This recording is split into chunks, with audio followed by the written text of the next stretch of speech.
Hi guys, Jamie from Boxing Life. In today's video, I'll be looking at my top 5 trilogies in boxing. With Tyson Fury and Deontay Wilder fighting it out in their trilogy, I was inspired to look back at some of the classic boxing trilogies that have brought great attention to the sport. Trilogies are fantastic in a way as it can really help settle the score who is best in most cases. It sometimes solidifies who is in fact the superior fighter, especially when it comes to a boxer being at the top of his ability. The other thing I like about trilogies, these fights are usually quite close and in contest, and as boxing fans, we always demand the next one. I've based this list off my personal favourites of trilogies, and for the most part the ones that are considered the best and most exciting by the majority of fans. So hopefully you enjoy this, and let's get right into it. Number 5. Floyd Patterson vs Ingemar Johansson. Now if you haven't watched this trilogy, I highly recommend you check it out. At the time, Floyd Patterson was in fact the youngest heavyweight champion at 21 years old before Mike Tyson took that record at 20 years old. The American had yet to really been tested after defeating fairly fringe contenders for the most part in the 1950s. Eventually, he came up against the number one contender, Sweden's Ingemar Johansson in 1959. In the first fight, the Swede caught Patterson with a devastating left hook cross combo, which led to the beginning of the end for Patterson, with him going down 7 times in the third round before the ref finally stopped the fight. Ingemar Johansson would become Sweden's first world heavyweight champion and also a first European to defeat an American for the title since 1933. The rematch was scheduled a year later, with Patterson looking to avenge his defeat to the Swede. The American came out the far more aggressive in the fight, not letting Johansson get his jab going while also attacking the body. The aggressiveness paid off, as it was a gazelle lead hook which knocked down the Swede before he caught him again and was knocked out cold.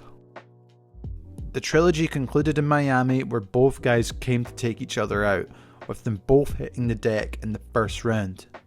Patterson would then resort to what he did in their second fight by targeting the body before he finally caught the Swede with a quick burst from his peekaboo stance before knocking him out. This is a truly classic encounter which I highly recommend you check out. Number 4. Riddick Bowe vs Evander Holyfield. Evander Holyfield was definitely the man at heavyweight to beat, after the former undisputed cruiserweight champ started to really make his mark in the heavyweight division. With Mike Tyson defeated by Buster Douglas and then sent to prison soon after, Holyfield would then get his chance to become world champ against Douglas, before defending his titles against Foreman, Cooper and Holmes. However, there was an up-and-coming younger silver medalist from the 1988 games, Riddick Bowe, who would get his chance at the heavyweight jackpot for undisputed. The first fight for me has to be one of the most brutal fights, as Holyfield tried to take on the bigger man in Bowe, resulting in an unreal slugfest. As much as Holyfield tried to put the pressure on, Bowe's size and impressive inside fighting was enough to get a unanimous decision. The fight was named Fight of the Year, while round 10 of the bout was named Round of the Year in 1992, which resulted in a great demand for the rematch. The second fight was finally agreed and labelled Repeat or Revenge.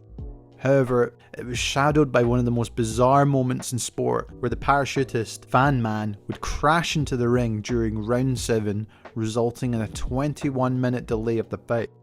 Despite this weird incident, Holyfield still saw much improvement in this fight, with his inside and defensive work being much better to withstand Bowe's size and power. The fight ended in a majority decision going towards Evander Holyfield. The rubber match between the two would result in probably the most brutal of the trilogy, with both men getting knocked down and the fight not going the full distance this time. This included a couple of first times happening in this fight. Holyfield was in fact suffering from hepatitis in the fight, and it's amazing to think how he managed to keep going at certain points. In the 6th, Holyfield dominated Bowe with a devastating left hook, sending him to the canvas for the first time in his professional career. Bowe, however, was able to survive the rest of the round, which in fact probably took out the rest of Holyfield's energy. In the 8th round, Bowe hit Holyfield with a right hand he wasn't able to recover from, with the referee calling an end to the fight after the second knockdown. This is without a doubt one of the most brutal and competitive encounters in the heavyweight division in my opinion, both guys putting everything on the line in all 3 fights. Number 3. Marcos Antonio Barrera vs Erik Morales. The Barrera and Morales trilogy was without a doubt one of the best all-out Mexican wars between two of their finest fighters ever. The first fight took place in 2000 and was for the WBC and WBO Super Bantamweight titles. From round 1 to 12, the fight is non-stop as both Mexicans give it their all to gain victory. The fight ended in a close split decision in favour of Morales. Having watched the fight many times, you could probably give the fight to either guy. If I'm being honest, a draw probably would have been a fair result in my opinion. The rematch took place a couple of years later in 2002 and was labelled for Honour and Pride. This was a much more technical fight, but this time saw a much more controlled and calculated performance from Barrera as he really dominated the opening rounds of the fight. The bout ended in a unanimous decision for Barrera as he avenged his defeat in the first fight fairly convincingly. The decider in the trilogy took place in the super featherweight division 2 years later, with both Barrera and Morales having some solid victories in the lead up to the fight. The fight itself was another slugfest, but Morales was definitely landing the bigger shots on Barrera in my opinion. It was definitely another very close fight, with the judges edging Barrera in the end. Personally, I still think Morales won that fight, as still many do to this day. Despite this, it will always be a legendary trilogy between two Mexican warriors who you have to admire for their efforts in this trilogy. Number 2. Arturo Gatti vs Mickey Ward. Now for many this is regarded the number 1 trilogy in boxing, and it is a very hard decision to make, but the fact that there was no title up for grabs is what kind of swung it for me. In terms of a spectacle for boxing fans, this has to be one of the most exciting fights we've seen between two fighters going all out for victory, with both guys leaving all in the ring in an exciting style matchup in a 10-round bout. If you haven't watched the first fight, you have to consider watching it. It was named Fight of the Year in 2002 and for very good reason. The fight itself was very close, with Irish Mickey Ward managing to show his heart by knocking down Gatti in the 9th round with a vicious body shot, which somehow Gatti managed to stand up from. The 9th round was called Round of the Century by Emmanuel Stewart. Ward won the fight by majority decision, which resulted in the birth of this remarkable trilogy. The second fight didn't live up to the first, but it was still a remarkable fight as both guys showed their heart once again. Gatti was much better in this fight, using his boxing ability and counterpunching skill set, knocking down Ward in the third. The fight ended in a unanimous decision for Gatti, but it still warranted a final fight between the two due to the absolute heart that both of them showed. Gatti famously even said after this fight, "I used to wonder what would happen if I fought my twin, now I know." The deciding bout of the trilogy did not disappoint this time again, with Gatti once again proving to be the better boxer in the early rounds, before he broke his right hand in the 4th round after a low blow shot on Ward's hip. Remarkably, Gatti would then box the rest of the fight with pretty much one hand, but would still continue to throw that right hand throughout the rest of the fight. Ward tried to take advantage of this and even managed to knock down Gatti at the end of the 6th round. However, Gatti was still able to use his jab and boxing movement against the tiring come-forward Ward to win the trilogy in a unanimous decision. This fight was also named 2003 Ring Magazine Fight of the Year, which was also a 3rd straight year for Ward, which would also be his last fight. This will forever go down as arguably one of the best trilogies ever. Number 1. Ali vs Frazier.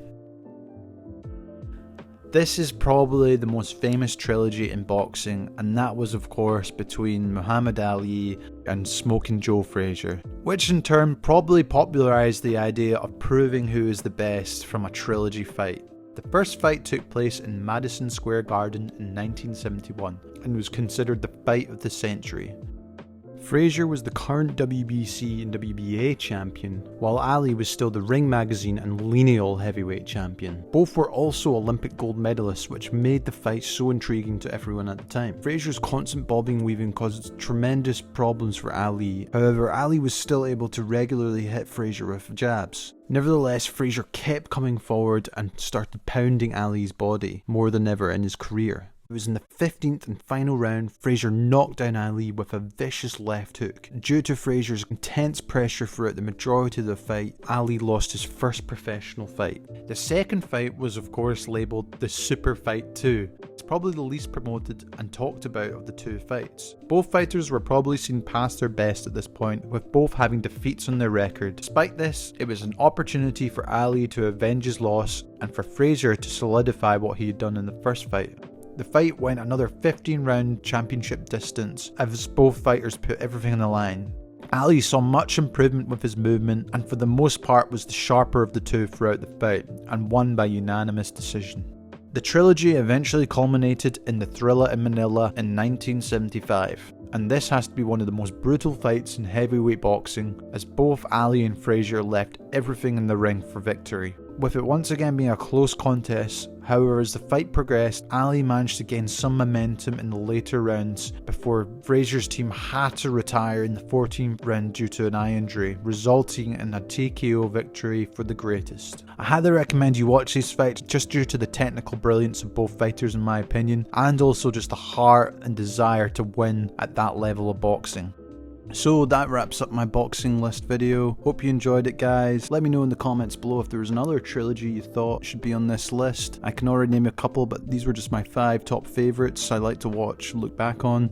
And if there's any other topics you'd like me to cover, comment below as well. On that note, guys, make sure to hit that like button if you enjoyed this video. If you're new here, please subscribe to the channel. Really helps us out. And thanks so much for the support. I really appreciate it. And I'll see you in the next one. Thanks for watching.